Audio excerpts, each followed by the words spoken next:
นะตำหุ้งเหรอ ตำหุ้งบ่ คือจ่าต้องน้อยเหรอ โอ้ตำม่วงบ่เอาบ่ตำม่วงน่ะ ตำหุ้งบ่เนี่ย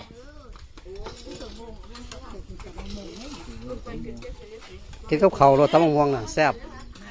ง่ายยัวข้าวร่องดีเนี่ย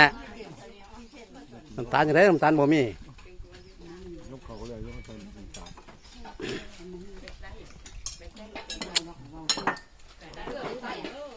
ถึงมาเพิ่มมาเพิ่มไปเนี่ยคนรู้ดีก็ต้องเจอเข้าอย่างนี้เราเฮ้ยเขาบอกมาไล่นะ